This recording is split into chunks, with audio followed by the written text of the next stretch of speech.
The morning was cool, the air still, as Betty Bersinger walked with her young daughter through Lymet Park. The streets were mostly empty, the quiet of the early hours wrapping around them like a blanket. Nothing seemed out of place until Betty noticed something pale in the grass. It caught her eye, lying just beyond the sidewalk, oddly positioned as if someone had placed it there deliberately. At first, she thought it was a mannequin, discarded and forgotten. But as she drew closer, a terrible chill ran down her spine. It wasn't plastic. It was flesh. The body of a young woman lay before her, severed cleanly at the waist, the two halves meticulously arranged. Her arms were raised above her head, bent at strange, unnatural angles. Her face was frozen in a twisted, haunting smile, a grotesque mockery of the life that had once filled it.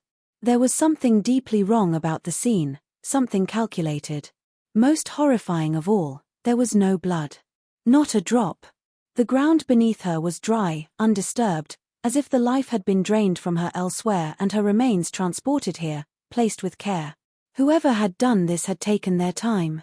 This was no act of impulse. This was something far worse. The police arrived quickly, sirens shattering the stillness of the morning. Officers stepped out of their cars with hardened expressions, but even the most experienced among them hesitated when they saw the body. This wasn't just a murder. This was a message. Something about it felt theatrical, as if the killer had wanted this to be discovered, wanted the horror of it to spread like wildfire through the city. The investigation began immediately, and within an hour, the FBI had a name. Elizabeth Short. 22 years old. An aspiring actress, a dreamer who had come to Los Angeles searching for something better. Her black hair framed her delicate features, her blue eyes once filled with hope now lifeless. She had been a drifter in Hollywood, moving from place to place, making friends easily but never staying in one spot for too long.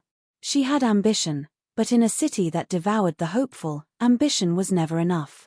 The press seized the story with unrelenting hunger. They called her the Black Dahlia, a name inspired by her love of sheer black clothing and the film The Blue Dahlia which had been playing in theaters. They painted her as a femme fatale, a woman tangled in dangerous affairs, wrapped in a web of secrets. But the truth was more tragic. Elizabeth was just another hopeful, another young woman caught in the cruel machinery of Hollywood, trying to carve out a life for herself in a place that offered so much and gave so little. Days after the murder, a letter arrived at the Los Angeles Examiner. It had been pieced together from words cut from magazines, a chilling, deliberate effort to disguise the sender's identity. Along with it came a package containing Elizabeth's personal belongings, her birth certificate, business cards, and photographs. Each item had been wiped clean of fingerprints, as if the killer had carefully erased their presence, leaving only their words behind. One message stood out. The killer was watching. Taunting. Playing a game with the police, with the press, with the entire city. It was a level of control that sent shivers down the spines of detectives. Whoever had done this wasn't finished. The investigation spiraled into chaos.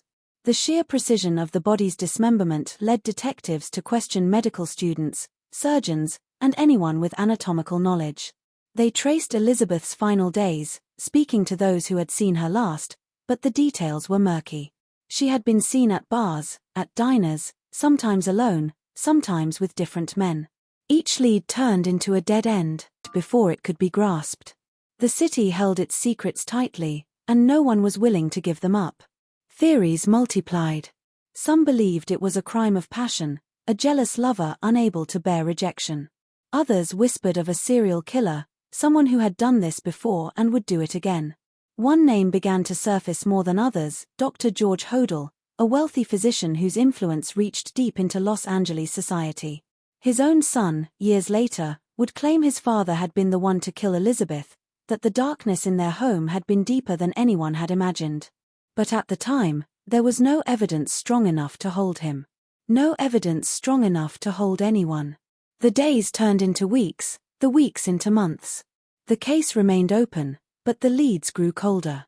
The city moved on, as it always did, swallowing the tragedy into the depths of its history. But the Black Dahlia never truly faded. Her name lingered in hushed conversations, her story retold in books and films, her face forever frozen in that eerie, unsettling smile. Hollywood has always been a place of dreams, but also a place of shadows. Behind the glitz and glamour, behind the flashing lights and silver screens, there is another side, a darker side.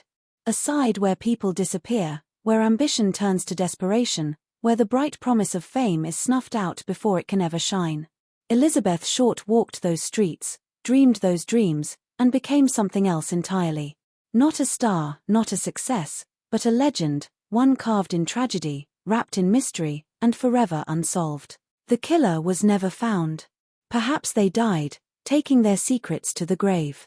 Perhaps they walked the streets of Los Angeles for years after, living in quiet anonymity, knowing they had gotten away with something unspeakable. Perhaps they even read the newspaper articles, watched the theories unfold, and smiled to themselves, enjoying the game they had played. But the city does not forget. The whispers remain, and the Black Dahlia lingers, not just in the history of crime, but in the very bones of Los Angeles itself. A name, a face, a crime that was never solved, a ghost that still walks the streets where she once dreamed.